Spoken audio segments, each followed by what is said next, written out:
অখণ্ড মণ্ডলেশ্বর পরমারাধ্য শ্রী শ্রী স্বামী স্বরূপানন্দ পরমহংসদেব প্রণীত ধৃতং প্রেমনা পঞ্চম খণ্ড, কলিকাতা 18ই আষাঢ় 1365। হরি ওম। কল্যাণী এসু স্নেহের বাবা, আমার প্রাণ ভরা স্নেহ ও আশিস নিও।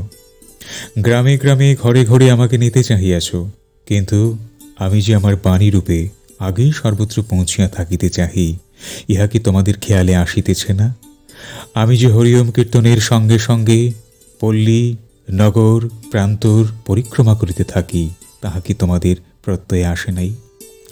যেখানে দুইটি অকপট ভক্ত সমবেত উপাসনায় বসিয়াছে, আমি যে সেখানে গিয়াই আমার অশরীরী কণ্ঠ তাহাদের কণ্ঠের সহিত মিলাইয়া গাহিতে বসিয়া গিয়াছি, জয় জয় ব্রহ্মপরাৎপর। ইহা কি 2-4বারও তোমাদের শ্রুতিগোচর হয় নাই? আমার কণ্ঠ তো প্যাটেন্ট করা কণ্ঠ, একবার শুনিলে এই কণ্ঠ জীবনের মতো ভুলিবার উপায় নাই।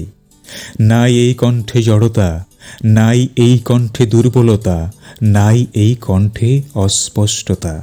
তবু তোমরা তোমাদের অনেক সমবেত উপাসনায় আমার সেই কণ্ঠের অশরীরী ধ্বনি শোনো নাই। এখনই সকল কর্মীদের লইয়া সংগঠনে লাগিয়া যাও। আমার পার্থিব শরীর নিয়া তোমাদের মধ্যে আসিবার আগেই আমি গ্রামে গ্রামে ঘরে ঘরে তোমাদের পাঠে, তোমাদের কীর্তনে, তোমাদের সমবেত উপাসনায় তোমাদিগকে আমার সঙ্গ দিতে চাই।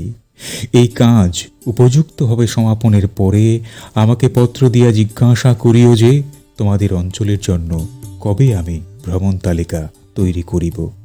সশরীরে আসিলে কয় হাজার ফুলের মালা আমার গলায় দিবে, তাহার আলোচনা বন্ধ করিয়া দলে দলে তোমরা সংগঠনে লাগো, সর্বত্র ঘুমন্তের ঘুম ভাঙাও, তবে তো আমি অল্প শ্রমে অধিক কাজ করিতে পারিব। ইতি আশীর্বাদক স্বরূপানন্দ। হরি ওম।